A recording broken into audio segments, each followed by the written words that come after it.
یعنی میت کو غسل دینے کا سنت طریقہ کیا ہے؟ سب سے پہلی بات یہ یاد رکھیں کہ غسل دینا جو ہے یہ کس کا کام ہے، کون غسل دے میت کو؟ تو کوئی بھی جو غسل کا طریقہ جانتا ہو وہ غسل دے سکتا ہے میت کو، لیکن افضل یہ ہے کہ جو لوگ سنت طریقہ جانتے ہوں اور میت کے گھر والوں میں سے ہوں وہ غسل دیں۔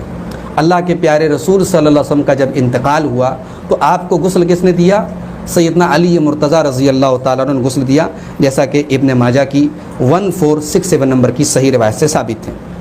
یہاں یہ بات یاد رکھیں کہ مردوں کو مرد غسل دے گا، عورتوں کو عورت غسل دے گی، لیکن ہاں میاں بیوی ایک دوسرے کو غسل دے سکتے ہیں۔ اس کی دلیل کیا ہے؟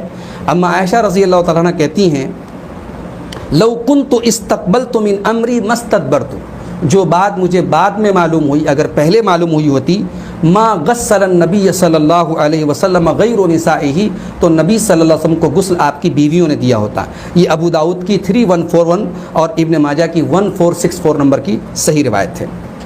اسی طریقے سے اما عائشہ ایک دوسری حدیث میں کہتی ہیں کہ اللہ کے رسول صلی اللہ علیہ وسلم ایک مرتبہ بقیع کے قبرستان میں ایک جنازے میں شامل ہونے کے بعد آئے، وَأَنَا أَجِدُ صُدَاعًا فِي رَأْسِي، اس وقت میرے سر میں درد ہو رہا تھا، وَأَقُولُ وَرَأْسَهُ، اور میں کہہ رہی تھی کہ ہائے میرا سر، فَقَالَ بَلْ وَرَأْسَهُ، تو اللہ کے رسول نے فرمایا کہ میرا سر بھی دکھ رہا ہے۔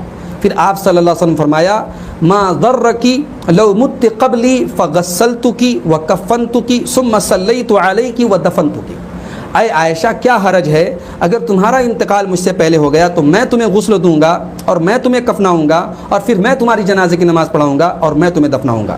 یہ ابن ماجہ کی 1465 اور مسند احمد کی 25113 نمبر کی صحیح روایت ہے۔ تو اس سے معلوم ہوا کہ زوجین میاں بیوی ایک دوسرے کو کفنا بھی سکتے ہیں، غسل بھی دے سکتے ہیں۔ ہمارے یہاں عموماً جو ہے خاص طور سے اگر عورت کا جنازہ ہو تو انتقال ہوتے ہی شوہر کو دیکھنا حرام ہے، اس کے قریب جانا حرام ہے، اس قسم کی باتیں ہمارے یہاں رائج ہیں۔ یاد رکھیں کہ سنت سے اس کا کوئی ثبوت نہیں ملتا، یہ جہالت کی بات ہے۔ شوہر جب غسل دے سکتا ہے تو اس کو چھونا یا اس کو دیکھنا میت کو اس کے لیے جائز ہے، وہ حرام نہیں ہے۔ اب آئیے میت کو نہلانے کا طریقہ شروع کرتے ہیں۔ سب سے پہلا جو ہے مسئلہ یہ یاد رکھیں کہ جب ہم میت کو غسل دیں گے تو اس کے بدن سے کپڑے اتار لیں گے۔ اگر آسانی سے کپڑے اتر جائیں تو ٹھیک ہیں، ورنہ کینچی سے اس کے کپڑے کو کاٹ لیا جائے گا۔ لیکن کپڑے اتارنے کے بعد اس کا جو شرمگاہ کا حصہ ہے، جو اس کا سطر ہے، ناف سے لے کر کے گھٹنے تک کا حصہ، اتنے حصے کے اوپر ہم کوئی موٹا کپڑا رکھ دیں گے۔ موٹا کپڑا میں اس لیے کہہ رہا ہوں کہ اگر باریک کپڑا رکھیں گے تو نہلانے کے ٹائم ہو سکتا ہے کہ اعضاء جھلکنے لگیں، شرمگاہ نظر آنے لگے۔ ایسا کپڑا رکھیں کہ جو ٹرانسپیرنٹ نہ ہو، شرمگاہ وغیرہ نظر نہ آئے۔ جیسے زندگی میں کسی مرد کی شرمگاہ کو دیکھنا جائز نہیں ہے، کسی عورت کی شرمگاہ کو دیکھنا جائز نہیں ہے، تو موت کے بعد بھی وہ چیز برقرار ہے، اس کو ہم ڈھانکے رکھیں گے۔ اگر عورت کی میت ہے اس کے ساتھ بھی یہی مسئلہ ہے، اس کے بدن سے بھی کپڑا اتارا جائے گا اور اس کا بھی ناف سے لے کر کے گھٹنے تک کا حصہ جو عورت غسل دے گی وہ اس کو ڈھانکے رکھے گی، کور رکھے گی۔ غسل دینے والا اپنے ہاتھ میں کوئی دستانہ پہن لے یا کوئی کپڑا وغیرہ لے لے، اور سب سے پہلے جیسے ہم زندگی میں غسل کرتے ہیں تو سب سے پہلے ہم کیا کرتے ہیں؟ غسل جنابت کے ٹائم اپنی شرمگاہ کو صاف کرتے ہیں۔ تو میت کی شرمگاہ کو صاف کیا جائے۔ چونکہ انسان کبھی کبھی جب مرتا ہے تو اس کے پیشاب کے کچھ قطرے ہو سکتا ہے یا پاخانے کے راستے میں کچھ گندگی رہ گئی ہو، تو اس کو تھوڑا سا ہلکا سا اس کے پیٹ کو پش کر دیا جائے۔ اگر ضرورت پڑے تو اس کو تھوڑا سا بٹھا کر کے اس طریقے سے پش کیا جائے کہ اگر اس کے پیٹ میں کوئی حصہ ہو تو اس کے پیشاب اور پاخانے کے راستے سے خارج ہو جائے اور اس کو جو ہے صاف کر لیا جائے۔ یہ سب سے پہلا کام غسل کے دوران ہم کریں گے۔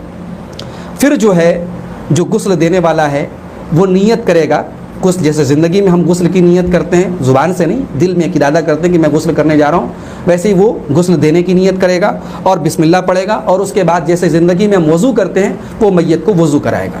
لیکن ظاہر ہے جب ہم زندگی میں وضو کرتے ہیں تو کلی کرتے ہیں، ناک میں پانی ڈالتے ہیں۔ میت کو ہم کلی نہیں کرائیں گے، اس کے بدن کے اندر پانی نہیں ڈالنا ہے، اس کی ناک کے اندر پانی نہیں ڈالنا ہے، بلکہ انگلی سے یا کسی کپڑے وغیرہ سے یا کسی کاٹن وغیرہ سے بس اس کے منہ کے اندر ہاتھ پھیر دینا ہے، اس کی ناک کے اندر ہاتھ پھیر دینا ہے۔ باقی جو وضو کا طریقہ ہے وہ سیم رہے گا۔ پھر اس کے بعد ہم میت کو غسل دینا شروع کریں گے۔ جب ہم غسل دینا شروع کریں گے، جیسے ہم نے وضو کرا لیا، وضو کرانے کے بعد ہم سر کو اچھی طریقے سے، سر کے بالوں کو دھلیں گے۔ اگر مرد کا جنازہ ہے، مرد میت ہے، تو اس کی داڑھی وغیرہ کے بالوں کو بھی اچھی طریقے سے دھلیں گے، چہرے کو بھی اچھی طریقے سے دھلیں گے۔ پھر اس کے بدن کے جو رائٹ سائڈ کے داہری طرف کے جو اعضاء ہیں ان کو ہم دھلیں گے۔ اللہ کے رسول صلی اللہ علیہ وسلم نے حضرت ام عطیہ سے کہا، جب وہ حضرت زینب، اللہ کے رسول صلی اللہ علیہ وسلم کی صاحبزادی حضرت زینب کا انتقال ہوا تو ان کو غسل دے رہی تھی حضرت ام عطیہ، تو اللہ کے رسول صلی اللہ علیہ وسلم فرمایا ابدأنا بمیامنها ومواضع الوضوء منها، اس کے داہنی طرف سے شروع کرو اور وضو کے اعضاء سے شروع کرو۔ تو چہرے کو دھلیں گے، اس کے بعد ظاہر ہے کہ وضو میں ہاتھ ہوتا ہے، ہاتھ کو دھلیں گے، اور اس کے بعد جو دھڑ کا اوپر کا حصہ ہے اس کو دھلیں گے۔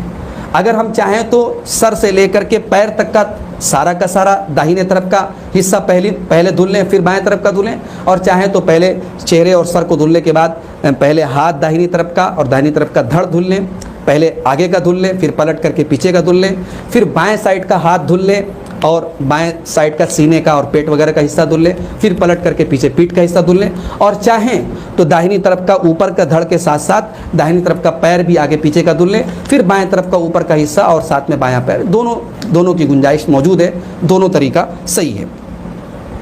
پانی میں بیر کی پتی ڈالنے عام طور سے اویلیبل ہوتی ہے، دستیاب ہوتی ہے، اللہ کے رسول کی سنت ہے۔ اللہ کے رسول نے حضرت ام عطیہ سے اسی حدیث میں صحیح بخاری کی 1255 اور صحیح مسلم کی 939 نمبر کی حدیث ہے، اس میں آپ نے فرمایا اغسلنھا بماء وسدر، ان کو پانی اور بیر سے غسل دو۔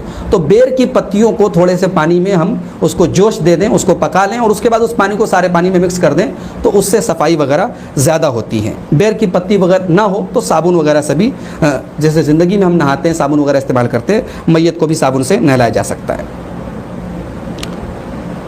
ایک بار غسل دینا ضروری ہے، کم سے کم ایک بار غسل دینا ضروری ہے، لیکن اگر ایک بار سے تسلی نہیں ہو رہی ہے تو اس سے زائد ہم 3 بار 5 بار 7 بار تک غسل دے سکتے ہیں، طاق عدد میں دیا جائے، یعنی ایک بار میں اگر نہیں ہوا تو 2 بار اور دے دیا جائے، 3 بار میں اگر نہیں ہوا تو 2 بار اور کر کے 5 بار کر دیا جائے، طاق عدد میں غسل دیا جائے تو یہ زیادہ بہتر ہے۔ اللہ کے نبی صلی اللہ علیہ وسلم نے اپنی بیٹی کو جو لوگ غسل دے رہی تھی، جو عورتیں غسل دے رہی تھی، آپ نے فرمایا اغسلنھا ثلاثا او خمسا او سبعا، 3 بار یا 5 بار یا 7 بار ان کو غسل دو، او اکثر من ذلک ان رأیتن، اگر مناسب سمجھو تو اس سے بھی زیادہ دے سکتی ہو۔ تو اس سے معلوم ہوا کہ طاق عدد ہو، اور جب تک تسلی نہ ہو جائے غسل، ایک مرتبہ غسل کا مطلب ہوتا ہے کہ سر سے پیر تک ہم نے پورے بدن کو دھو لیا تو ایک غسل ہوا، تو 1 مرتبہ 2 مرتبہ 3 مرتبہ اس طریقے سے ہم غسل دے سکتے ہیں۔